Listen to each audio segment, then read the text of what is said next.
Muy buenos días, señoras y señores, queridos amigos, congresistas.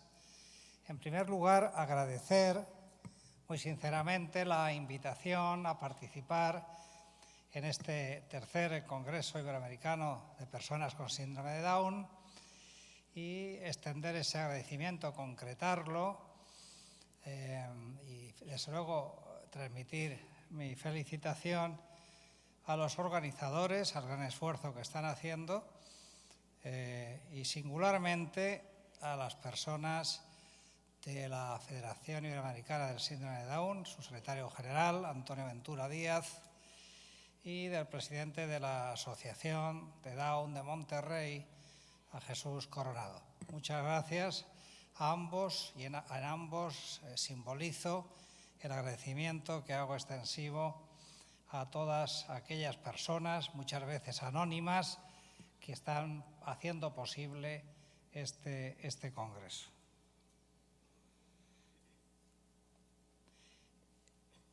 Se me invita a compartir con ustedes algunas reflexiones bajo una rúbrica, bajo el título que aparece en el programa, de legislación sobre discapacidad, el aporte en beneficio de las personas con discapacidad, la experiencia española. Lo primero que quiero situarles en mi intervención es cuál es la finalidad, cuál es el enfoque y los distintos aspectos de esta conferencia, necesariamente generalista, pero sin renunciar a algunas precisiones. Yo creo que es muy importante que las personas que estamos comprometidas en los distintos planos de nuestra actividad profesional, asociativa o familiar, y las instituciones que se dedican a ello a lo largo del panorama internacional y singularmente la relación de España y la comunidad de países de Iberoamérica, pues se estreche, esa colaboración sea cada vez más cercana y pongamos en común nuestras experiencias en el bien entendido, en este caso, por mi parte, que es simplemente un esfuerzo sincero pero modesto de explicarles cómo están ocurriendo las cosas allá, desde luego también desde una perspectiva autocrítica, y explicarlas simplemente al objeto de la utilidad que pueda tener esa experiencia en el gran reto que está afrontando la comunidad iberoamericana y singularmente México, que está haciendo enormes esfuerzos para avanzar y que ya dio buen ejemplo de esa voluntad político-institucional cuando fue el proponente que propició la inclusión en la Agenda de Naciones Unidas de la Convención sobre Discapacidad, que felizmente concluyó. México tomó esta iniciativa allá por 2001 y felizmente 5 años después la Convención estaba aprobada. Por tanto, mi agradecimiento también personal y, en cierto modo, si me permiten, en nombre de toda la gente que trabajamos en España en este campo, porque la contribución de México a la consecución de un logro histórico, como es conseguir la primera norma de alcance jurídico real y efectivo en el plano internacional sobre las personas con discapacidad. Por tanto, hoy aquí, mi primera visita a México, he tenido muchas oportunidades de venir, pero por unas razones u otras siempre se han frustrado los viajes a México. Esta primera oportunidad, y que sea en Monterrey y que sea de la mano de mi buen amigo Jesús Coronado, es un motivo doble de satisfacción y de agradecimiento que hago extensivo a todos ustedes por su atención, en la confianza de que estas reflexiones le susciten el debate, la inquietud, el contraste y la transformación de algunas de esas aportaciones en términos pragmáticos, operativos, para su quehacer, para sus planteamientos profesionales e institucionales.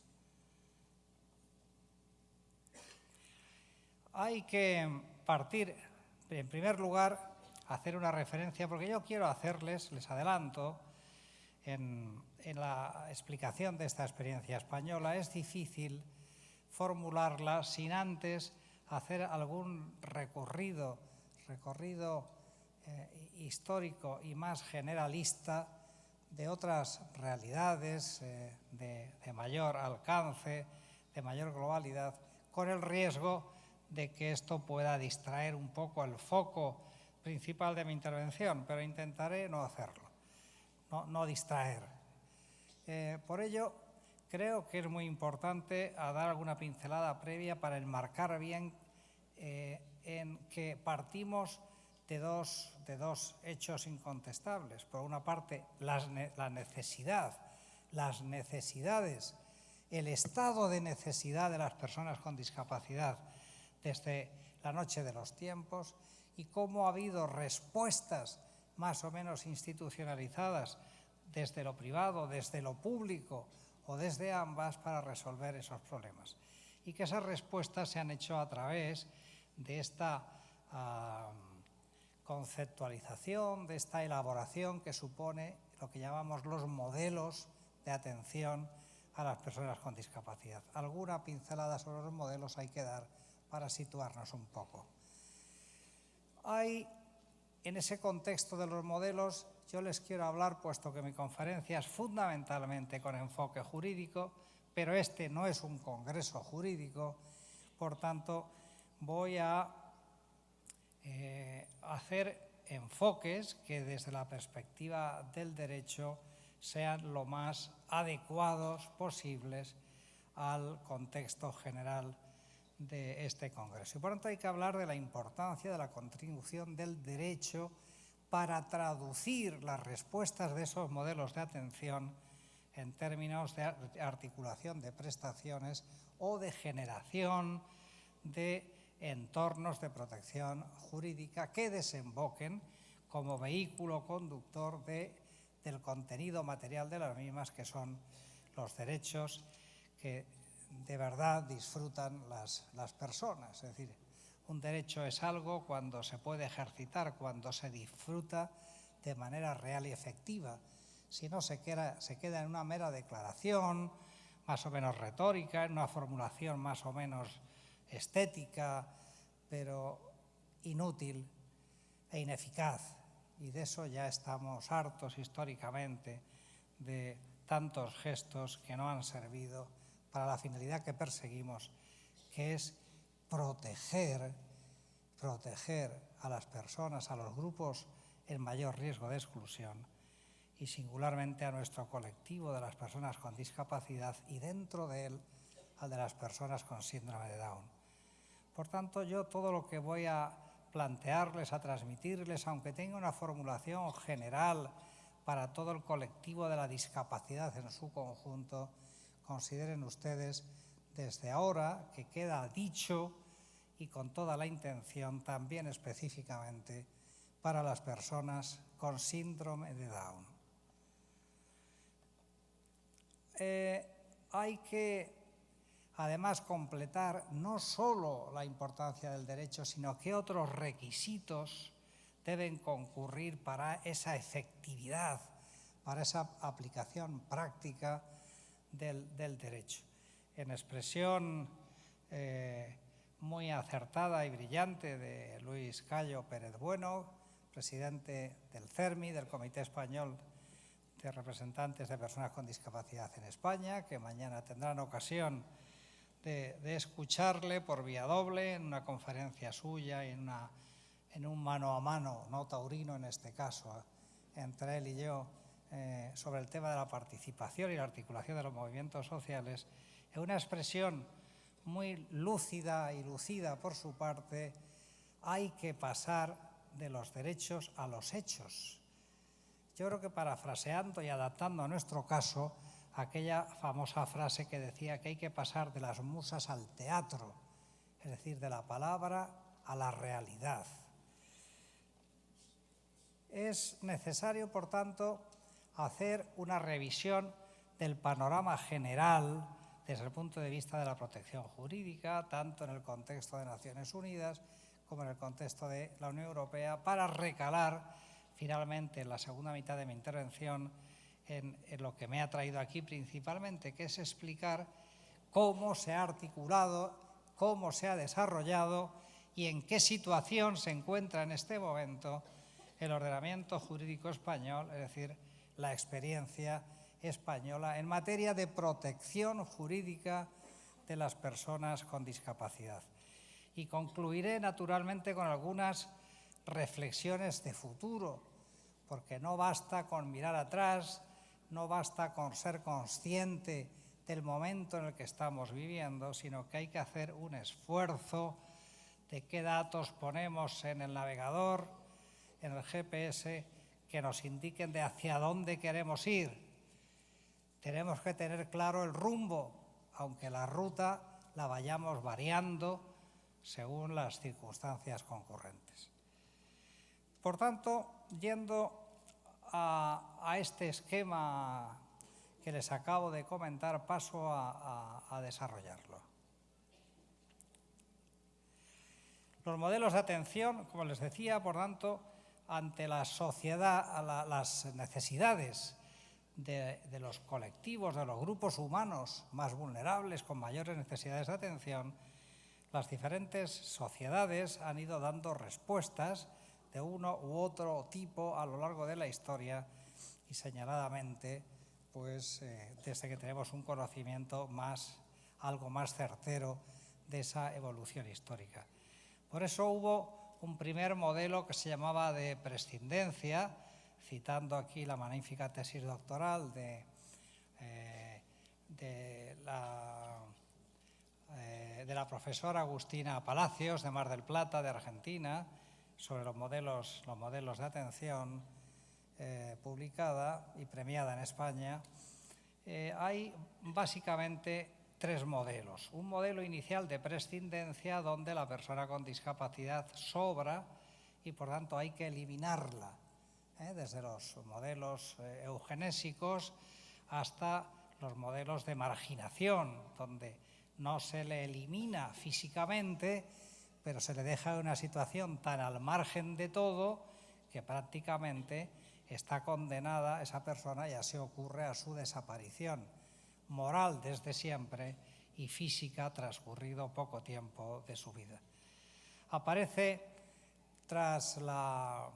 probablemente tras la Primera Guerra Mundial y los horrores de la misma, aquella guerra de trincheras entre Alemania y Francia, en la que se produjeron tantísimas personas con mutilaciones y con lesiones invalidantes, que se puso en marcha el modelo médico-rehabilitador. El modelo médico-rehabilitador, como ustedes saben, ponía el acento no sobre los derechos de la persona, sino sobre la circunstancia de la limitación, de la deficiencia, del menoscabo sufrido por esa persona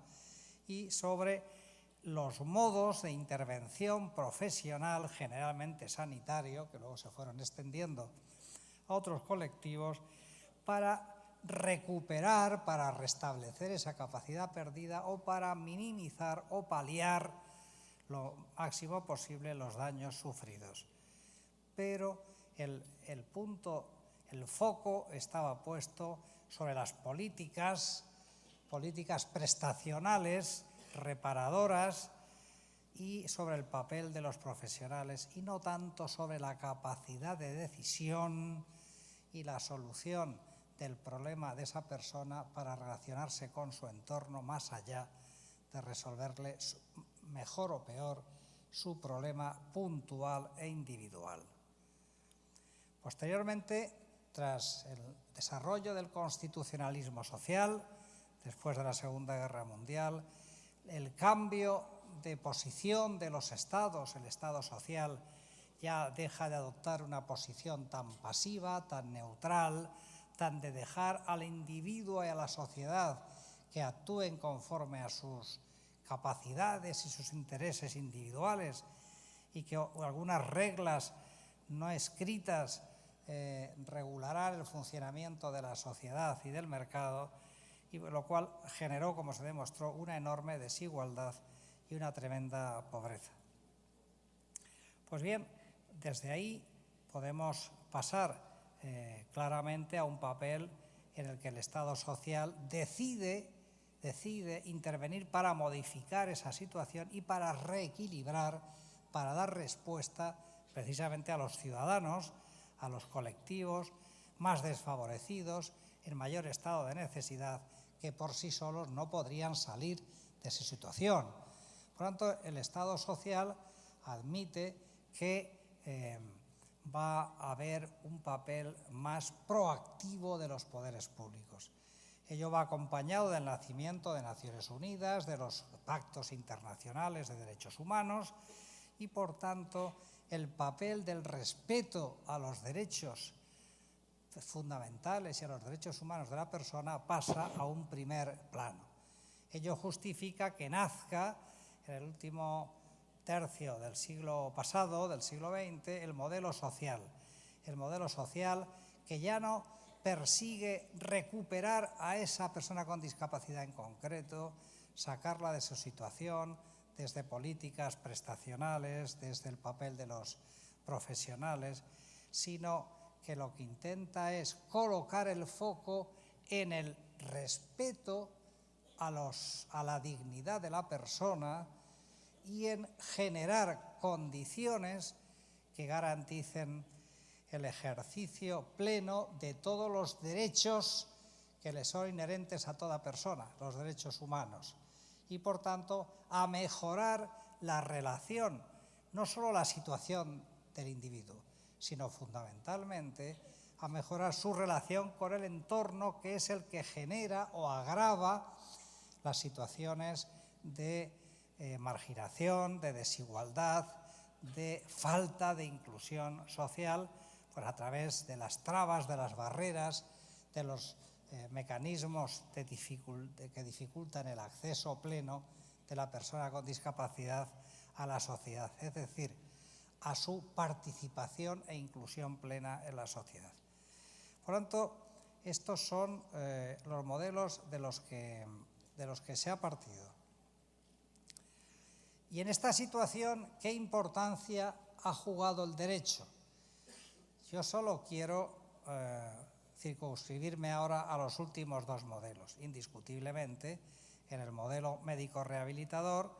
el derecho lo que hace, como es su finalidad principal,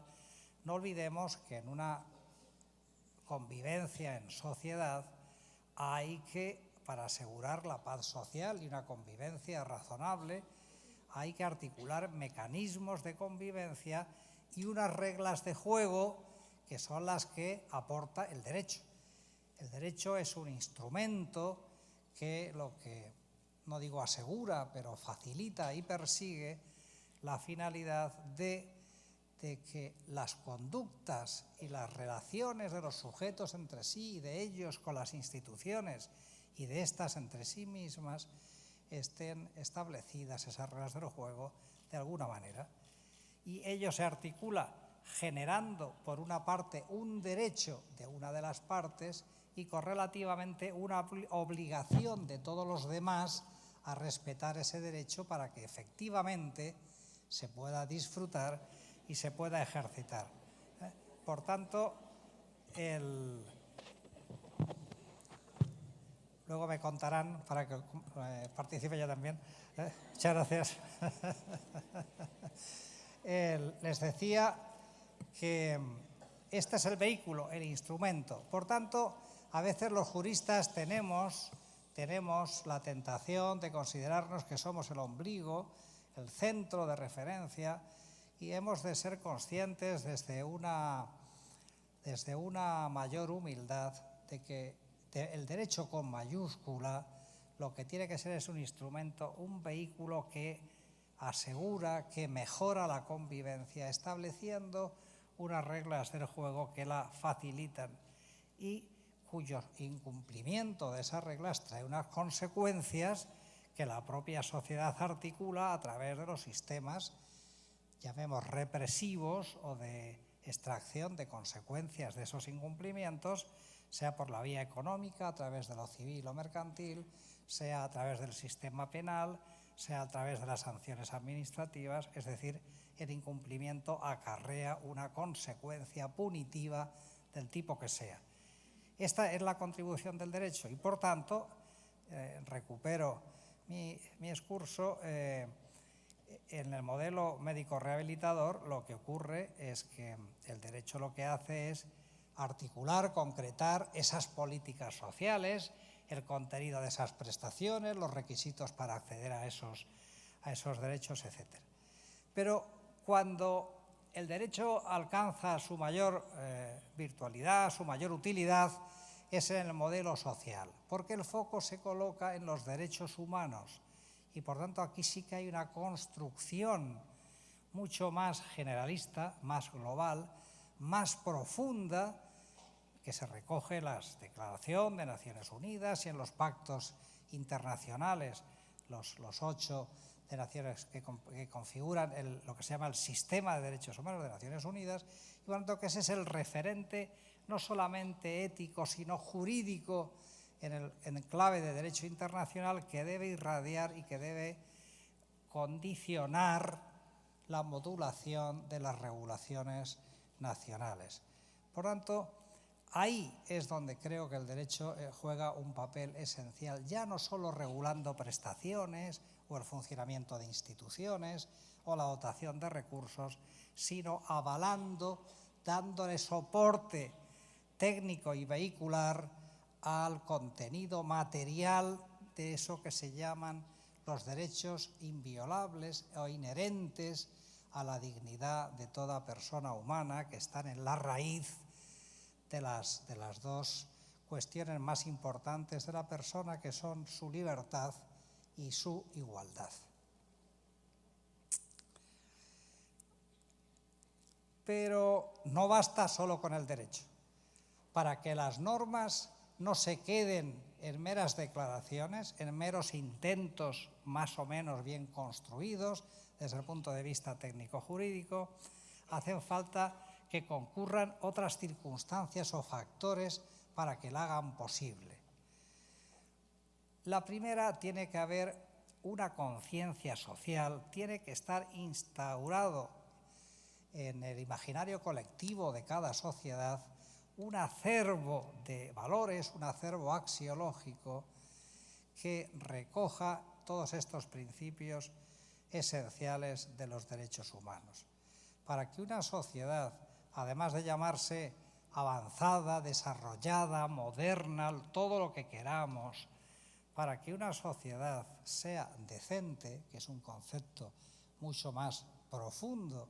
en lo moral, esa sociedad ha de articular mecanismos por lo menos básicos y suficientes para que todos sus miembros, para que todos los ciudadanos dispongan de unas condiciones básicas de dignidad y de calidad de vida. Y a partir de ahí, lógicamente, las diferentes circunstancias personales, culturales, económicas, marcarán otras diferencias, pero a partir de cubrirse un suelo de derechos, un suelo de dignidad que ha de ser igual para todos. Porque la desigualdad puede admitirse en cierto modo en el tramo alto de la escala. No estamos hablando de igualitarismo, no todos iguales en todo, por supuesto que no. Pero sí hay que asegurar la igualdad en las condiciones básicas y mínimas de las condiciones dignas de vida de cada persona, de cada sujeto. Por tanto, tiene que haber una cultura, una conciencia en la sociedad que abone, que avale esa línea de comportamiento en las instituciones, en la clase política, en las empresas, en las ONGs, y que, de no ser así, exija que se cumpla, que se vaya en esa dirección. Pero lo que es cierto es que, por desgracia, a pesar de tantos avances en la historia de la humanidad, y de creer que estamos en un estadio de desarrollo fantástico, como igual que se lo creían los del siglo XVIII respecto de lo suyo, y así podremos hablar de muchas. Estamos en un momento en el que las sociedades o están abandonadas en la pobreza, en la desesperación, o las sociedades más avanzadas se encuentran en situaciones de desigualdad insoportable entre colectivos, entre regiones, entre diferentes situaciones. Y ya no digamos la desigualdad brutal en la distribución de la riqueza a nivel mundial. Aquí solamente hemos globalizado la oportunidad de ganar dinero. Solo se globaliza la capacidad de enriquecerse. Mientras no consigamos que se globalice la dignidad humana, la humanidad seguirá estando con ropajes diferentes, con decorados de un escenario más o menos bonito, como el que nos acompaña hoy, pero la realidad seguirá siendo lamentable, y es que muchos millones de personas seguirán sufriendo injustamente, a la vez que seguiremos oyendo discursos grandilocuentes en todos los planos, internacional, regional, nacional, en el que parece que hemos conquistado la Luna, Marte, Júpiter y que prácticamente tomamos el Sol dentro del Sol mismo. No es cierto. Los retos de la humanidad están todavía muy por delante. Por lo tanto, hace falta una sociedad decente que sea capaz de exigirle a su clase política, a su clase empresarial, a su clase social, que adapten sus comportamientos a los valores imperantes que esa sociedad se ha dado a sí misma y que se han plasmado en la Constitución de su país, que es el instrumento donde se recogen y se subliman esos valores. No basta con la conciencia social, hace falta voluntad política. La política es la capacidad de transformar la realidad, y transformar la realidad se puede hacer de muchas maneras, permitiendo que tengan más los que ya tenían más, o adoptando políticas que permitan que, sin perjuicio de la libre competencia del mercado, de que cada uno llegue hasta donde sea capaz de llegar, se aseguren políticas básicas que soslayen, que dejen totalmente de lado a la marginación, a la exclusión, a la pobreza, al sufrimiento absurdamente innecesario de tantos millones de personas. Por lo tanto, hace falta voluntad política. Yo me alegro que hoy, permítanme un paréntesis, su gobernador en su intervención de apertura se haya comprometido ante este Congreso, haya anunciado, y así lo ha hecho luego posteriormente hasta ante los medios, que va a asumir dos retos importantes, como es el desarrollo de la protección de la salud y el desarrollo legislativo, normativo, de los derechos de las personas con discapacidad. Yo creo que esto es muy importante. Hace falta voluntad política, compromiso serio, consciente, sincero. Luego la realidad ya se encargará de atenuar o de prolongar en el tiempo esa aplicación, pero si no hay una voluntad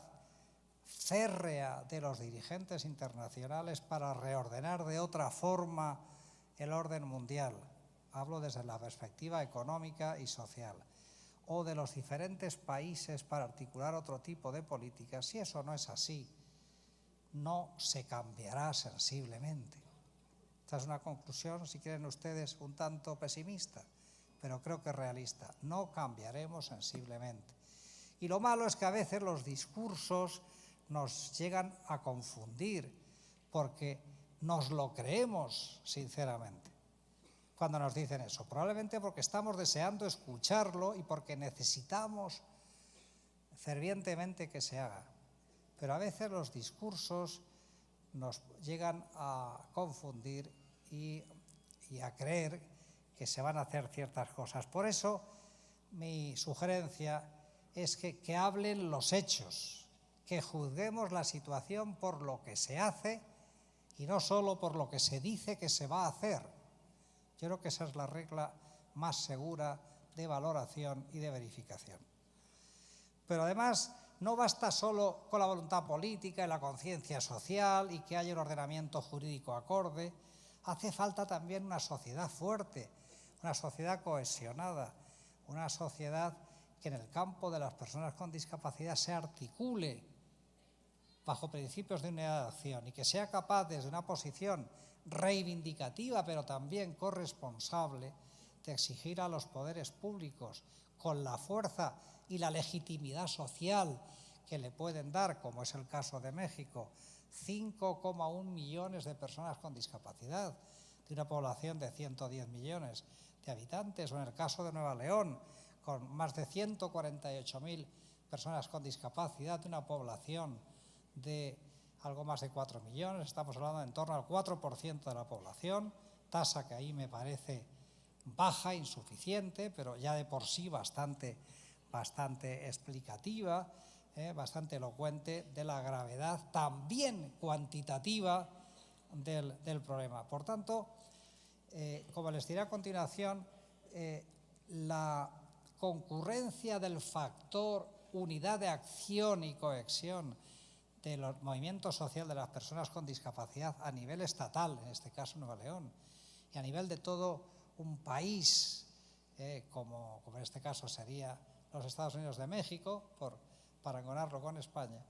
pues es imprescindible, porque si no se da, ni podremos transmitir cuáles son nuestras necesidades reales y, por tanto, nos podemos encontrar con soluciones que no valgan, que no se ajusten a esas necesidades. Podremos participar en la determinación de esas soluciones, podremos corresponsablemente gestionar parte de esas soluciones y podremos vigilar que efectivamente esas soluciones se adoptan y se aplican y se cumplen y se actualizan en el transcurso de los tiempos, y de no ser así, la sociedad civil organizada tiene que ser capaz de reivindicar y de presionar y de sensibilizar y de convencer a los poderes públicos y a los demás operadores sociales y económicos de que sin aprovechar la fuerza humana y la fuerza de trabajo y la creatividad de, en este caso, más de un 4% de la población, este país no se podrá llamar avanzado ni socialmente equitativo. Pues bien, ante esto, ¿cuál es mi análisis del panorama internacional? En primer lugar, hemos tenido una ausencia total de referentes en el derecho internacional, probablemente porque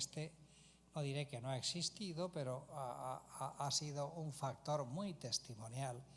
en la historia reciente de los últimos 2-3 siglos. Pero es cierto que desde el intento de la creación de la Sociedad de Naciones en 1919, frustrada ese intento, y después con la creación de Naciones Unidas en 1945 y la Carta de los Derechos Humanos y los sucesivos pactos sobre derechos humanos, se ha generado una dinámica diferente. Se ha reconocido y se ha plasmado con valor jurídico vinculante a través de esos pactos internacionales que han ido irradiando su contenido e influyendo en los derechos, en los ordenamientos jurídicos nacionales. Se ha conseguido generar un mapa, desde luego muy desigual, muy heterogéneo, pero indiscutiblemente mucho mejor que el que ha existido nunca en la historia de la humanidad en cuanto al reconocimiento y protección de los derechos de las personas. ¿Y qué ha pasado respecto de cuando esos derechos afectan a las personas con discapacidad? Primero, en el sistema de derechos humanos de Naciones Unidas apenas hay referencias a las personas con discapacidad. En cambio, se ha afirmado en repetidas ocasiones, una de ellas, por ejemplo, la Conferencia Mundial de Derechos Humanos de Viena de 1995, por ejemplo, que indiscutiblemente el sistema de derechos de Naciones Unidas incluye y protege a las personas con discapacidad. Pero luego la realidad no era así como se veía en las comisiones de seguimiento de los diferentes pactos internacionales. Por eso hay una respuesta de Naciones Unidas por la presión de los movimientos sociales de la vida independiente, al hilo de todos los movimientos contestatarios y de emancipación de las minorías, de la mujer, de la minoría étnica, en los años fundamentalmente 60, y como consecuencia de los horrores de la Segunda Guerra Mundial hay un fenómeno de reivindicación de las personas con discapacidad fundamentalmente en el Reino Unido y en Estados Unidos de América. Por eso Naciones Unidas reacciona y comienza a adoptar algunas declaraciones sobre la discapacidad intelectual, sobre la discapacidad física en los años 70, que son meros documentos declarativos sin ningún valor jurídico, eso que quede claro.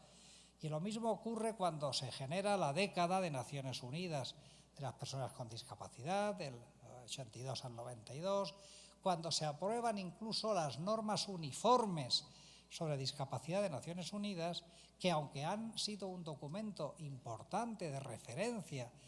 en los diferentes países, no dejó de ser también lo que se llama un instrumento de soft law, es decir, de derecho no vinculante. Y el derecho, si no es vinculante, es decir, si no obliga y si de su incumplimiento no se pueden extraer consecuencias punitivas y de responsabilidad, deja de ser derecho, es otra cosa. Le llamemos como le llamemos. Por eso es muy importante cuando se inician de manera frustrada, primero en los años 80 y finalmente en 2001 con la iniciativa de México ante Naciones Unidas se inicia los trabajos de la Convención y felizmente esta se aprueba el 13 de diciembre de 2006. Don Rafael, le quedan 5 minutos.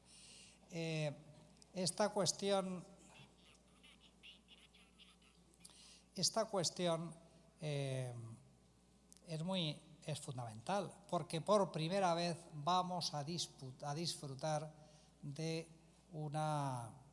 norma de alcance jurídico importante que conforme vaya siendo asumida por los Estados miembros, por los Estados firmantes,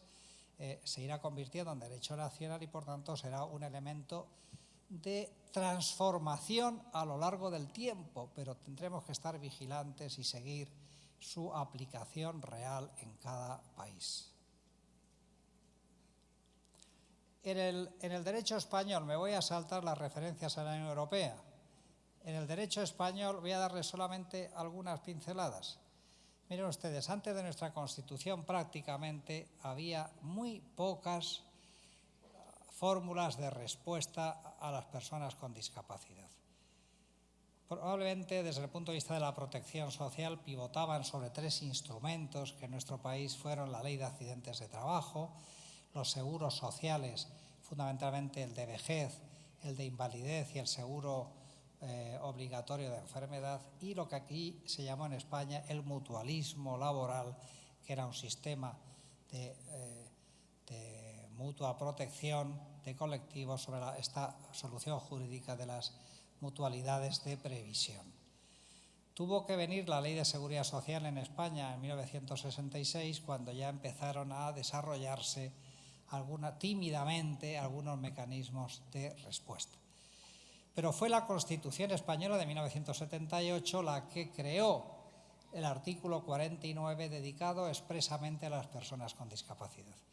La Constitución española declara que España es un Estado social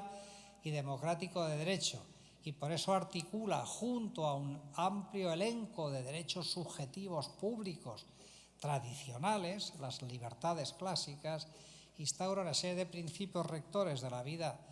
social y económica que se considera que son mandatos al legislador para que desarrolle esos principios. Eso ocurre con el artículo 49 de nuestra Constitución, que solo encuentra un precedente en el constitucionalismo comparado en la portuguesa de 1976 y, por tanto, lo que mandata nuestra Constitución es que los poderes públicos desarrollarán políticas de prevención, tratamiento, rehabilitación e integración social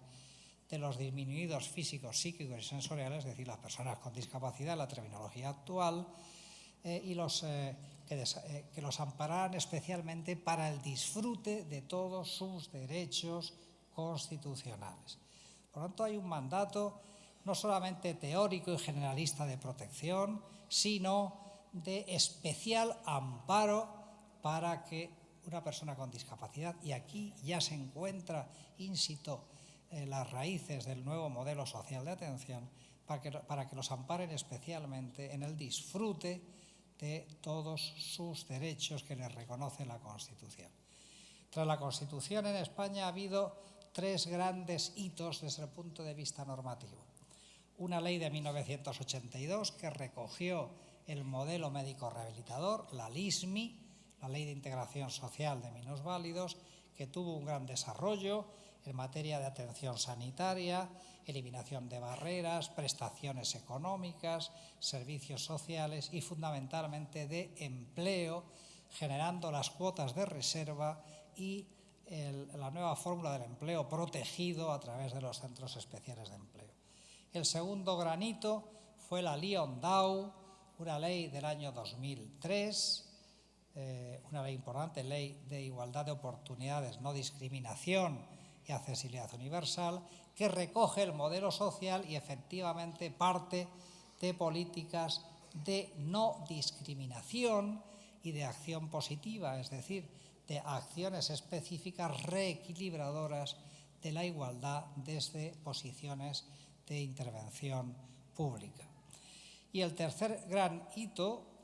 ha venido constituido por la transposición al derecho español de la Convención de Naciones Unidas, que suscribimos de los primeros países y que en virtud de la Ley 26/2011 de adaptación del ordenamiento jurídico español ha recogido no todo, pero una parte importante de elementos de la Convención, aunque quedan cuestiones como todas las del derecho privado, de familia, etcétera, que el CERMI está trabajando intensamente para que estas cuestiones también se aborden y se regulen. Y voy a concluir.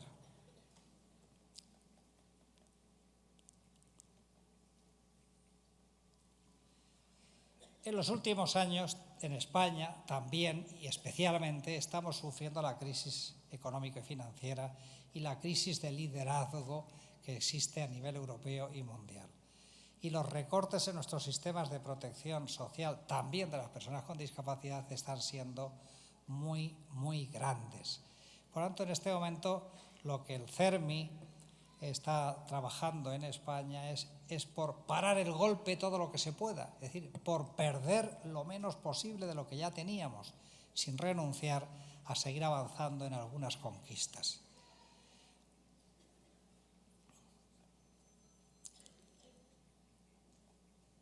Estoy saltando cosas.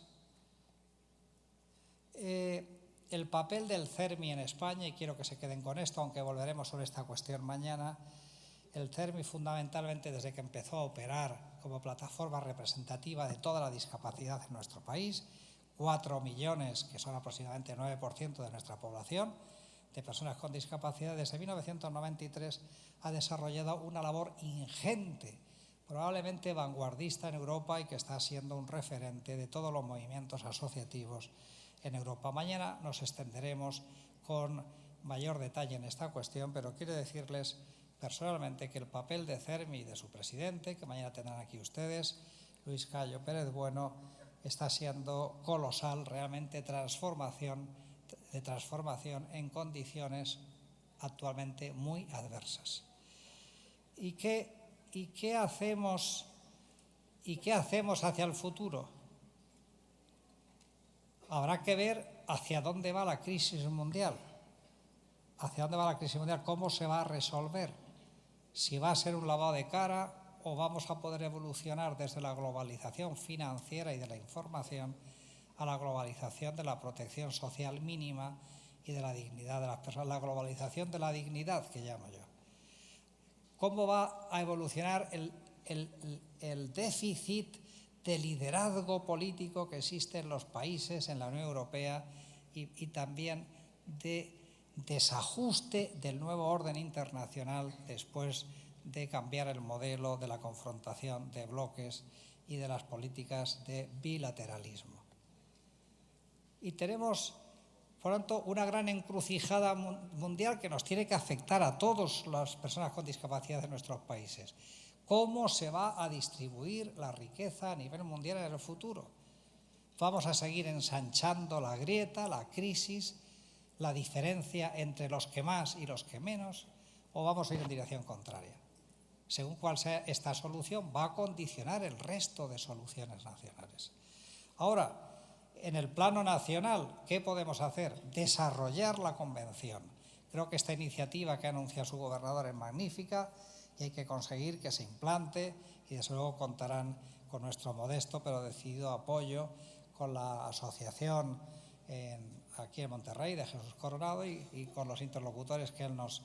establezca. Pero la clave, y termino, la clave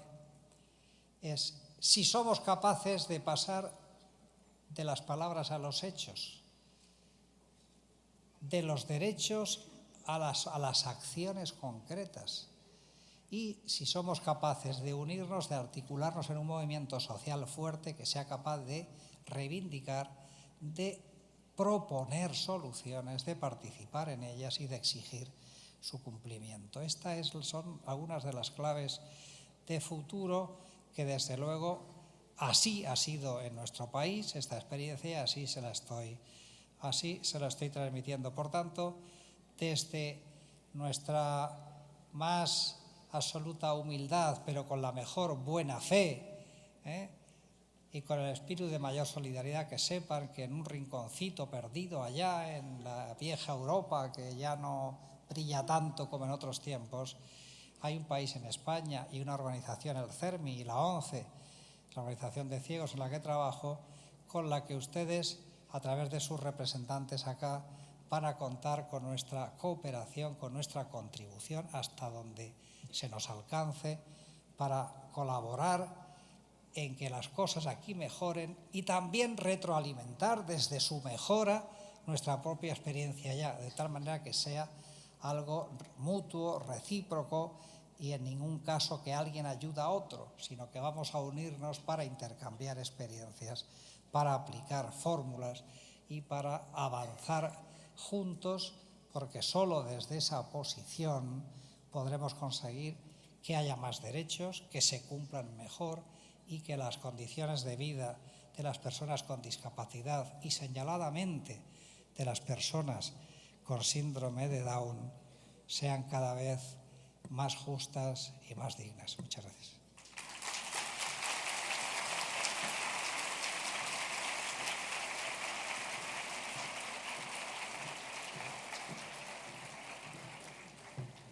Un momentito, quédate aquí que te van a dar un pequeño detalle. Y yo te doy las gracias por lo que has dicho.